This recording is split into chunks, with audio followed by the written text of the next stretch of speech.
Bem, nós estamos encerrando a nossa série deste tempo, deste mês, Tempo do Favor de Deus. E você que esteve no seu GP, com certeza você foi muito ministrado.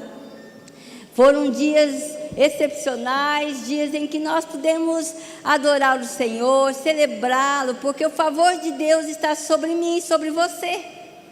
Deus, Ele tem promessas de bênção e Ele não se frustra, os sonhos dele se concretizam através das nossas vidas. Muitas vezes a dificuldade é que nós saímos do lugar onde Deus quer que nós estejamos. Então o favor de Deus continua sobre nós, e aí então a misericórdia dele, quando nós fazemos coisas erradas, elas duplicam, porque realmente Deus sempre está nos corrigindo, nos alinhando. E hoje eu quero falar sobre o tempo de conquista. Bem, quando nós pensamos em conquista, logo nós nos voltamos para nós mesmos e pensamos que conquistar alguma coisa tem tudo a ver com aquilo que o homem diz, a humanidade diz do que é conquistar. Eu estava então preparando esta palavra e eu me lembrei que em 1969, a maioria aqui não havia nem nascido, mas eu já tinha 10 anos de idade. E em 1969, o homem chegou à Lua. Foi uma conquista tremenda. Eu me lembro que então, naqueles dias, as pessoas se voltavam para os seus televisores, aqueles tubos grandes, e nós ali estávamos em expectativa daquilo que aconteceria, que o mundo nunca mais seria o mesmo. Sabem, eu olho para trás, o homem ter chegado à Lua não mudou necessariamente a minha vida.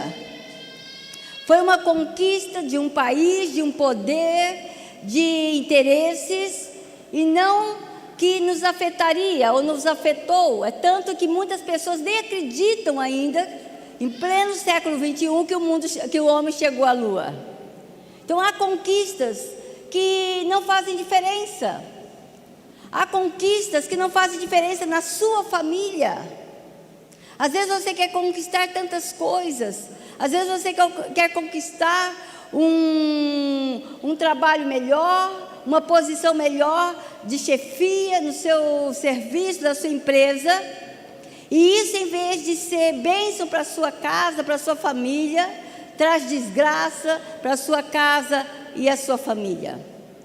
O dicionário, eu procurei um que realmente definisse o que é conquista, segundo o homem, segundo o mundo. Diz que é alcançar algo por esforço ou por merecimento. Então, significando que nós precisamos nos esforçar, ou nós conquistamos porque somos bons, merecemos aquilo, aquela promoção, merecemos aquele bem maior, aquelas coisas que nós queremos para nós mesmos.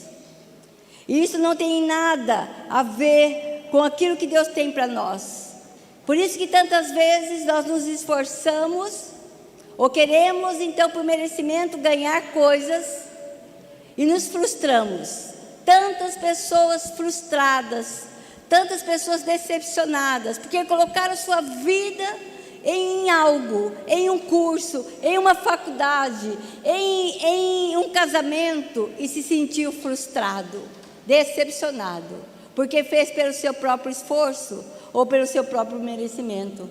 Mas quando eu olho para a Bíblia e vou para a galeria dos heróis da fé, o texto diz lá em Hebreus que pela fé, aqueles homens incríveis, demais, de best, conquistaram reinos, praticaram a justiça, alcançaram o cumprimento de promessas, fecharam a boca de leões, apagaram o poder do fogo e escaparam de fio de espada, da fraqueza tiraram força e tornaram-se poderosos na batalha.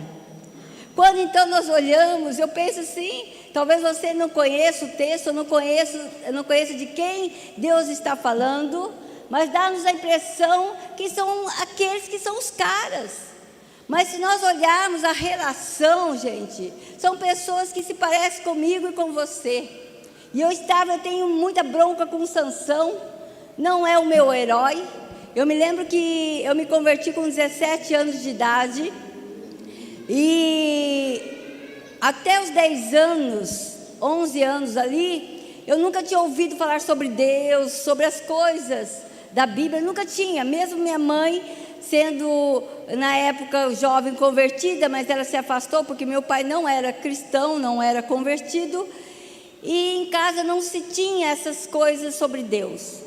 Eu me lembro que eu ouvi a história de Sansão, e eu fiquei admirada, eu fiquei encantada com aqueles homens de cabelo comprido, que nem o do Cezinha, acho que o Cezinha quer virar um Sansão, mas assim, eu fiquei encantada com tudo aquilo, né? Mas eu me converti aos 17 anos, eu fui ler a Bíblia, eu fiquei revoltada.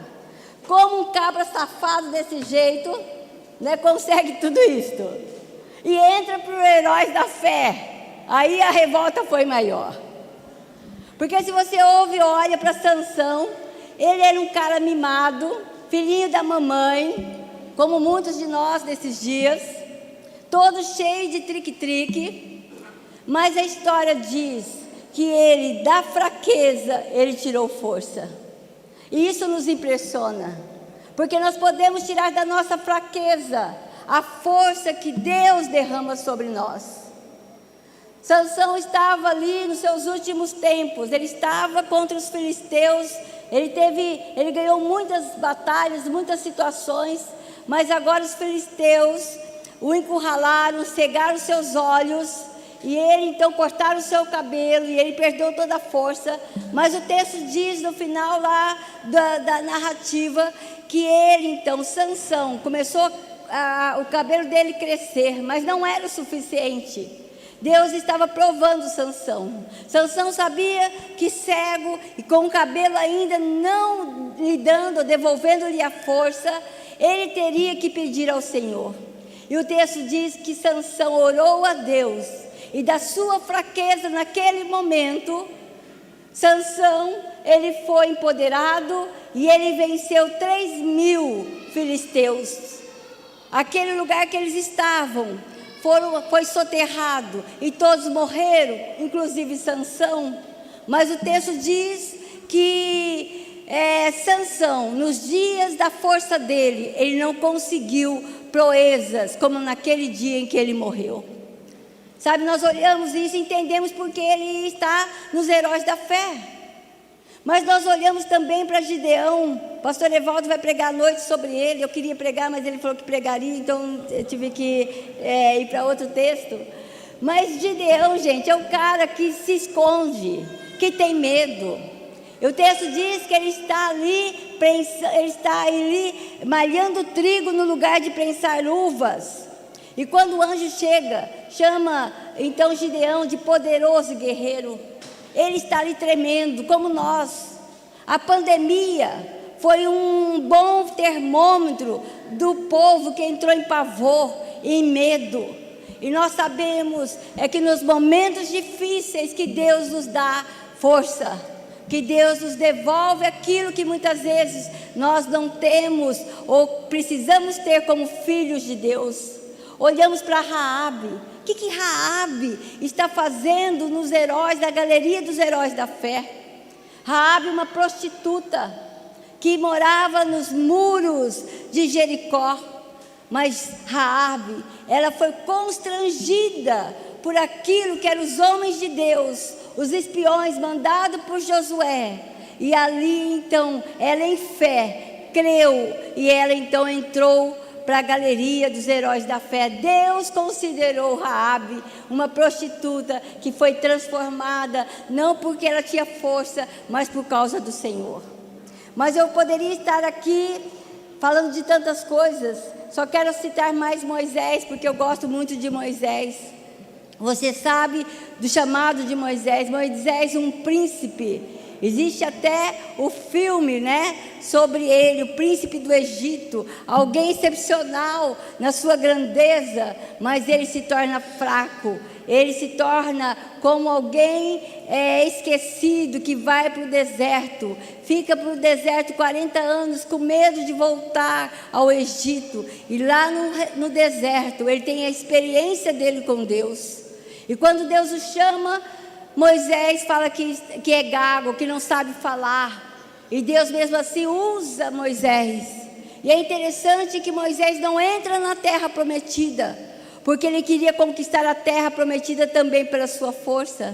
Deus fala a Moisés: Moisés, fale a rocha. E eu fiquei imaginando, por que será que ele não quis falar, certo? Porque ele era gago, e ele pegou a vara e bateu na rocha, e a rocha ali deu água sim, mas Moisés não entrou na terra prometida.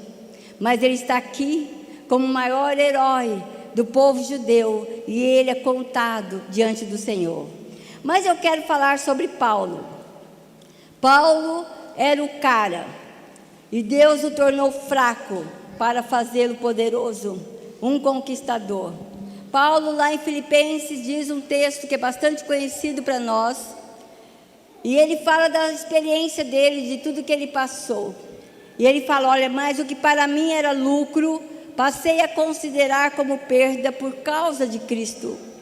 Quero conhecer Cristo, o poder da sua ressurreição e a participação em seus sofrimentos. Não tem aqui. Irmãos, não penso que eu mesmo tenha alcançado, mas uma coisa faço, esquecendo-me das coisas que ficaram para trás e avançando para as que estão adiante, prossigo para o alvo. Todos nós que alcançamos a maturidade devemos ver as coisas desta forma, e se em algum aspecto vocês pensam de modo diferente, isso Deus mostrará a vocês. Tão somente vivamos de acordo com o que já alcançamos. Quando nós olhamos para a vida de Paulo, e Paulo aqui, quando depois de convertido vai falar sobre a vida dele, ele fala sobre conquistar. E olhando para esse texto, eu não posso deixar de entender que Paulo conquistou algo que todos nós, ou o mundo inteiro, quer conquistar, que é uma vida relevante, que é uma vida extraordinária. As pessoas querem ser notadas, as pessoas querem ser notáveis, e elas se expõem de todas as formas. Mas Paulo aqui, ele considera a vida dele, e ele entende que a vida dele, hoje, nesses dias em que ele fala desse texto, era uma vida extraordinária. Sabe, irmãos, eu estava ouvindo e lembrando de que há um mês e meio atrás, eu fiz um treinamento, um curso do Ministério Infantil com o Lucas Hayashi e com a Jaque Hayashi.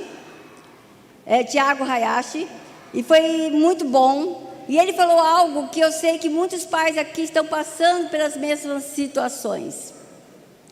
A Jaque contou uma experiência lá na igreja Monte Sião, lá em São Paulo, que alguns anos atrás, há 10 anos atrás, acho que um pouquinho menos, na igreja havia uma menina que ela teve uma experiência com Deus no ministério infantil. E ela viu Jesus, e Jesus falou para ela, eu não me lembro o nome da menina, me parece que é Carol. Carol, você vai ser uma médica, e você vai ser uma médica de influência no Médicos Sem Fronteiras, e eu quero que você se esforce, que você tenha o melhor para ser esta médica. E aquela experiência da Carol foi tremenda, e ela, logo que chegou em casa, uma criança, uma menina, ela falou para o seu pai: papai, eu quero fazer a melhor escola, eu quero cursar na melhor escola, porque eu serei uma médica dos Médicos Sem Fronteiras.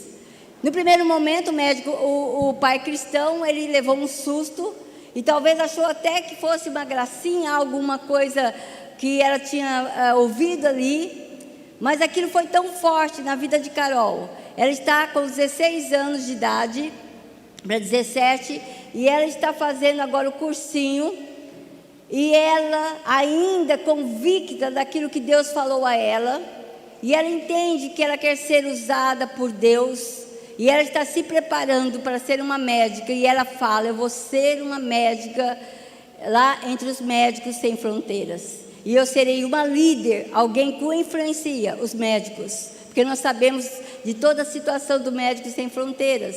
A maioria são ateus, por ver tantas dores, tantas situações terríveis em meio à guerra, e eles acabam sendo então endurecidos nos seus corações. Sabe, irmãos, uma vida extraordinária. E eu sei que muitos dos nossos adolescentes hoje estão sendo tocados para serem melhores do que medíocres. E nós, pais, precisamos motivá-los, precisamos orientá-los. E você precisa dar graças a Deus quando eles falam que querem ter uma vida de significado, que querem ter uma vida extraordinária.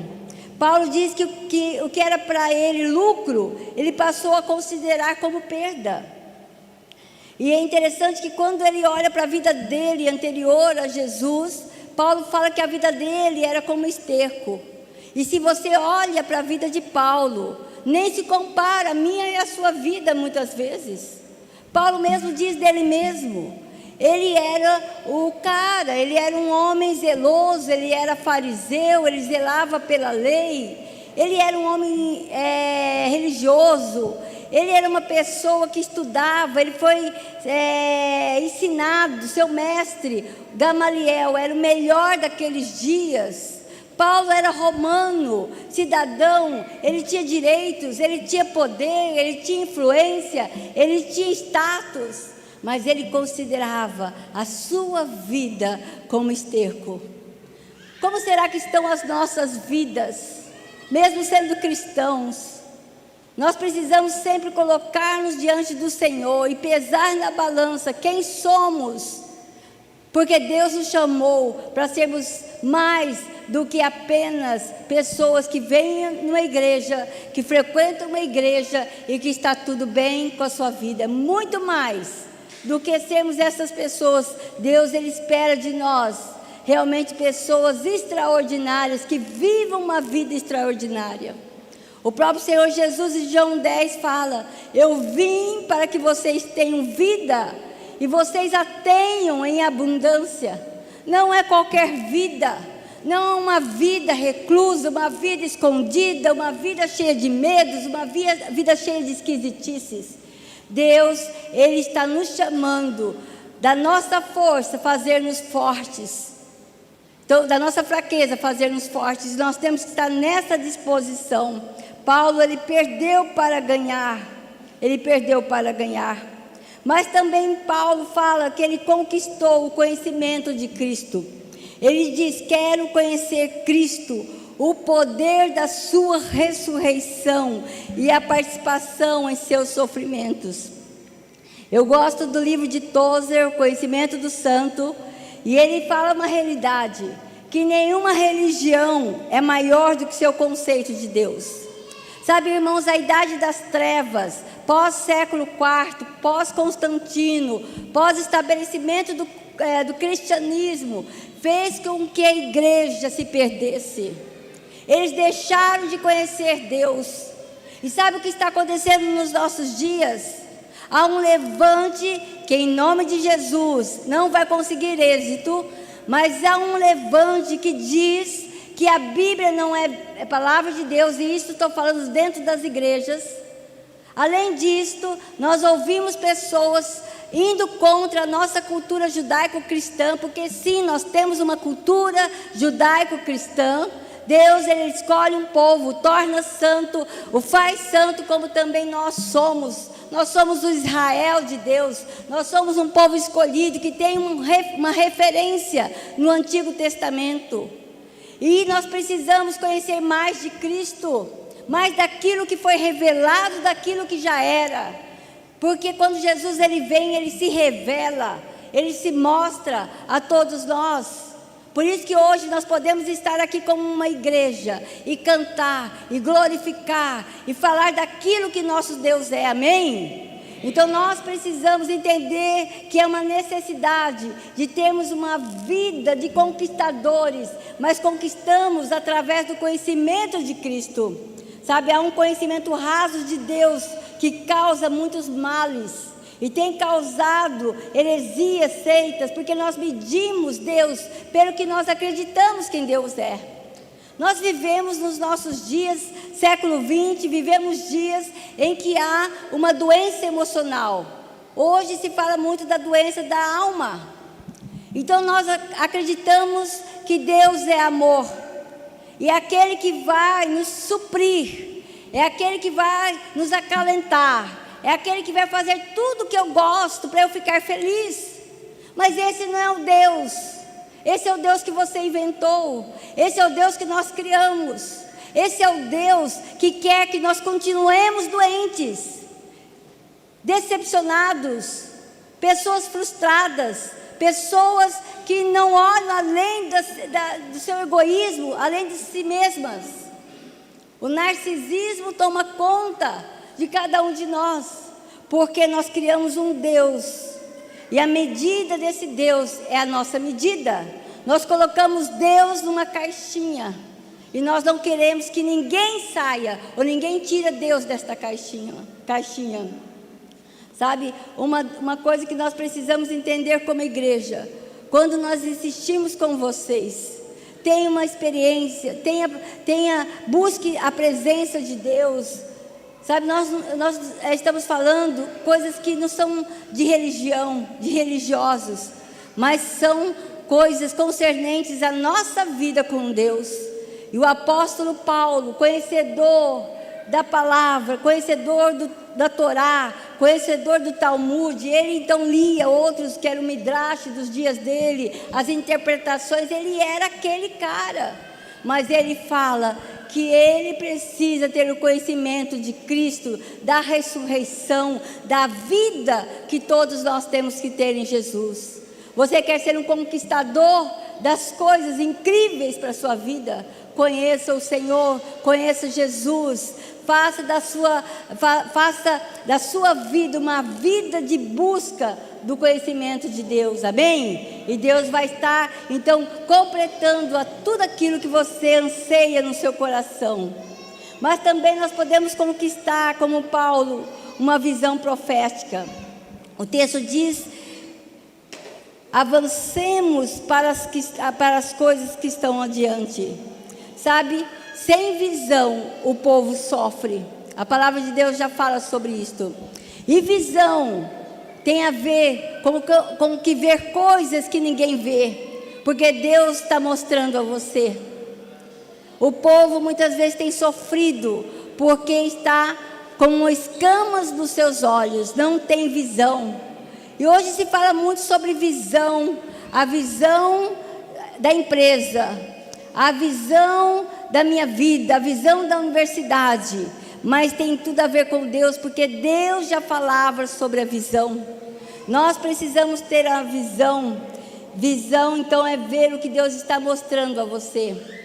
Eu me lembrei, há anos atrás, quando então nós éramos recém-casados, eu e o pastor Evaldo, e foi pela primeira vez que Deus deu algo para ele sobre o sul. Nós morávamos em São Paulo, não tínhamos expectativas daqueles dias de sair de São Paulo, mas Deus foi nos trazendo até nós chegarmos em Joinville. Quando então Deus começou a nos mostrar, e à medida disto foi se confirmando dessas promessas, nós começamos a tomar posse para a nossa vida, e finalmente nós chegamos no lugar onde Deus já tinha apontado há mais de 30 anos atrás. Sabe, irmãos, uma das coisas que nós temos que entender, que quando nós vemos o que Deus está mostrando, não há mais dúvidas, e há muitas promessas para nós, para o seu povo que somos nós, que nós precisamos de enxergar, nós precisamos ver. Então, quando nós vemos essas promessas, nós caminhamos neste caminho que é profético, para o cumprimento daquilo que Deus já determinou para nós. As profecias, muitas delas, ou grande parte delas, tem um se, um condicional. Se o meu povo, que se chama pelo meu nome, orar, jejuar, eu curarei a sua terra.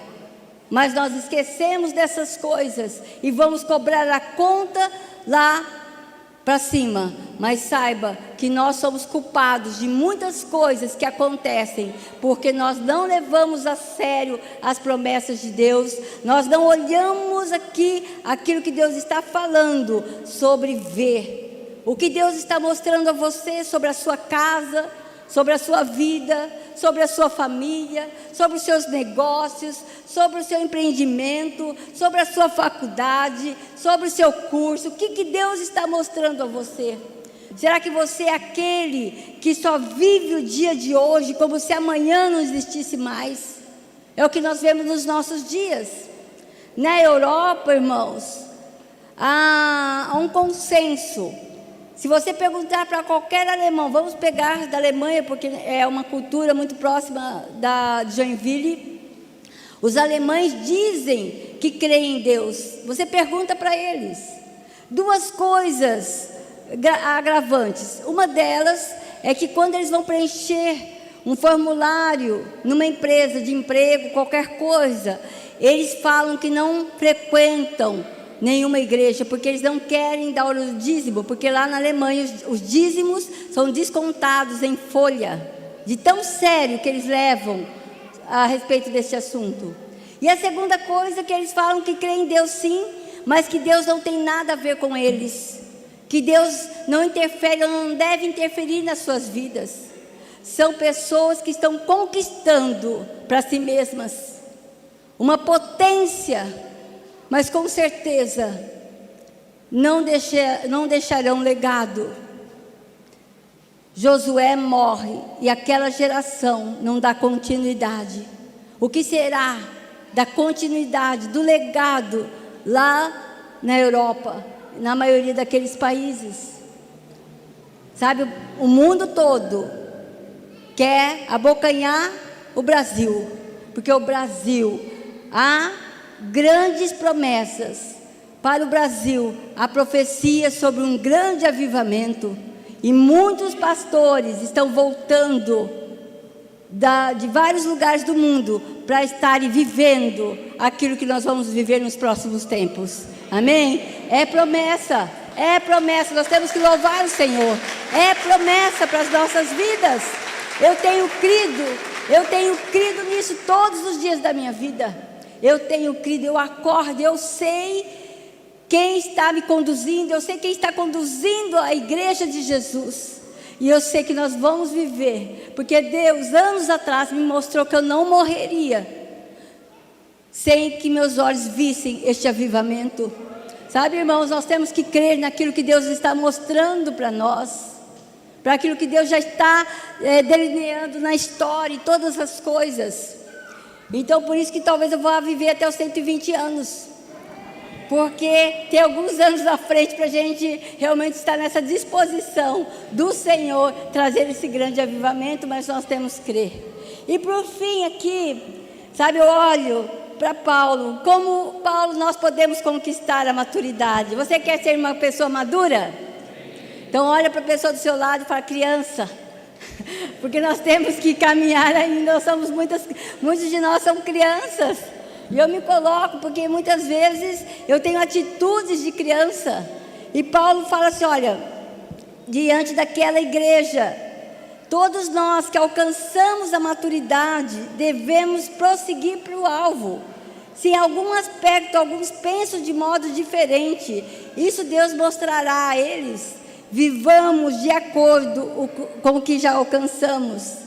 Sabe, Paulo havia alcançado, e ele vai relatar sobre isto. Se você ler todo o texto lá de Filipenses capítulo 3, Paulo havia alcançado o privilégio de conhecer Jesus. Eu me sinto privilegiada. Você se sente privilegiado?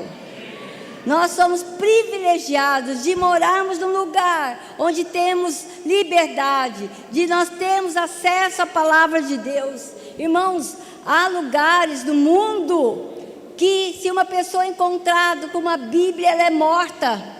E eu estou falando de alguns lugares que são mais perto do que você imagina.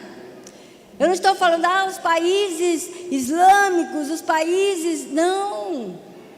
Há lugares que você não pode levar uma Bíblia numa escola, como nos Estados Unidos. Mais perto do que nós podemos pensar. Alguns países já na América Latina já estão preocupados com pessoas que leem a Bíblia, pessoas que querem ser maduras em Deus, que falam sobre o conhecimento de Cristo. E Paulo fala que uma pessoa madura, ela realmente é privilegiada, ela conhece Jesus, ela sabe quem é Jesus, ela sabe que realmente vale a pena viver tudo que Jesus tem disponibilizado para cada um de nós. Uma pessoa madura não fica querendo as balinhas de criança, apesar que eu amo bala. Vocês podem me presentear, porque eu tenho um monte de bala que eu ganhei do meu aniversário. Eu nunca ganhei tanta bala na minha vida. Imagina uma criança feliz. Mas fora isso, eu sou bem madura. Então assim, o privilégio. Então há muitas coisas que nós precisamos entender. Outra coisa que Paulo fala, uma vida livre, liberta de regras, de religiosidades. Gente, nós estamos no século 21. Não convence mais falar algumas coisas que nos anos antes, eu vou falar séculos, que nos perturbou, que nos tirou a alegria da vida cristã. Sabe, eu viveria muito bem em algumas igrejas, sabe, não cortaria meu cabelo, eu cortei quando eu virei crente, porque não preciso ficar com vaidades. Eu usei calça comprida porque antes eu usava vestidos lindos, maravilhosos, na Avenida Paulista, indo para o meu trabalho. Eu trabalhava na Avenida Paulista, em São Paulo, secretária de um grande banco lá. Mas quando eu me converti, eu coloquei calça, para não escandalizar pessoas, quando eu entrava no ônibus e pudesse talvez facilitar as coisas. Mas quantas pessoas viveram no jugo? Paulo, ele viveu durante anos no jugo, numa situação em que ele acreditava que aquilo o salvava, que aquilo era o bom. Mas agora aqui ele fala que ele alcançou a maturidade, ele está liberto das coisas que faziam mal ao conhecimento de Cristo. Sabe, Jesus, ele nos veio para libertar, para nos tornar livres. E ele fala sobre essas regras, resultado de confiança em Jesus. E também ele fala, ele é maduro, porque ele experimentou o poder de uma nova vida em Jesus. Eu quero encerrar lendo Hebreus 6, na mensagem que fala sobre este autor desta carta, que tem tudo a ver com aquilo que que Paulo nos ensina e que nós precisamos considerar. Vamos abandonar as coisas de criança e passar para o que é de Cristo. Cresça em Cristo. A verdade fundamental está estabelecida. Virar as costas para a salvação da autoajuda e se voltar para Deus com toda confiança. Nós vivemos o evangelho da autoajuda. 3 passos para você ser feliz. 3 passos para você conquistar aquilo que seu coração deseja. Mas a Bíblia já fala: agrada-te do Senhor, que Ele satisfará os desejos do seu coração. Sabe, irmãos, há muitas coisas que eu não peço ao Senhor, Ele me dá. Porque eu sou uma criança, ou sou uma filha mimada. Deus mima os seus filhos, é como um pai, que Ele sabe que talvez o filho já tem tudo, mas Ele dá um presente um dia. Mas o filho, por ter tudo, por estar satisfeito, ele não fica pedindo: pai, me dá isso, pai, me dá aquilo. Os meus filhos cresceram, são maduros. Nós estávamos essa semana, ontem, conversando com o meu genro, com minha filha, moram lá do outro lado do mundo, na Nova Zelândia. E eles falando: estamos felizes, e nós nos alegramos com eles. Não ligaram para pedir nada. Amadureceram, graças a Deus. mas crianças maduras, pessoas adultas, cristãos adultos, filhos adultos, consideram o Pai e se alegram com o Pai, com todas as coisas que Ele promove. Você quer conquistar? Conquiste o que Deus já entregou para nós. Essas coisas nos fará realmente pessoas que vão alcançar coisas maiores do que nós podemos pensar ou imaginar, amém? Eu queria orar com você, antes de nós encerrarmos. Eu sei que esta palavra também é para mim, sempre ela tem que nos constranger. Eu estava preparando, e inicialmente eu fui lá para o Antigo Testamento, vou falar sobre guerras e tal, mas sabe, Paulo é muito parecido com a gente. Paulo tinha os mesmos anseios que cada um de nós tem. Então eu espero que nesta manhã você tenha realmente considerado cada palavra de Deus na sua vida e realmente seja levada para conquistar as coisas que Deus quer que nós conquistemos neste tempo, para este tempo, para a glória dele. Amém? Feche os teus olhos. Senhor, a tua palavra realmente, Senhor, ela nos constrange, porque o Senhor é maravilhoso. E como Paulo, Senhor, cada um que está aqui nesta manhã considera aquilo que ele falou na sua palavra. A vida dele, quando ele te conheceu, antes era esterco, mas depois era algo admirável. Senhor, nós nos inspiramos em Paulo, mas Paulo, ele imitava o Senhor. Que nós tenhamos a coragem de falar para as pessoas que estão ao nosso redor: me imite, porque nós estamos imitando Jesus. Neste tempo onde o mundo está tão carente, de um mundo que olhar para nós e ver em nós um povo que da fraqueza encontrou coragem, das coisas que parecem perdidas, conquistou. Que o Senhor possa nos ensinar, ó Pai, e nos levar para o lugar que o Senhor já colocou-nos, ó Pai, que é estarmos perto do Senhor. Abençoe os meus irmãos, que nós não tenhamos em nós mesmos nenhuma pretensão de conquistar para nós mesmos, para das coisas do mundo, mas que nós conquistemos segundo o teu coração, para a glória do Senhor. E cremos mesmo, Senhor, para a nossa alegria, porque o Senhor é um Pai que quer ver seus filhos alegres. E em nome de Jesus também, Senhor, nesta manhã, na autoridade do nome de Jesus, que nós possamos, ó Pai, excluir tudo aquilo que não veio do Senhor. Ajude os meus irmãos a olharem para o alto. Ajude os meus irmãos a buscarem conquistar as coisas certas, em nome de Jesus. Amém e amém.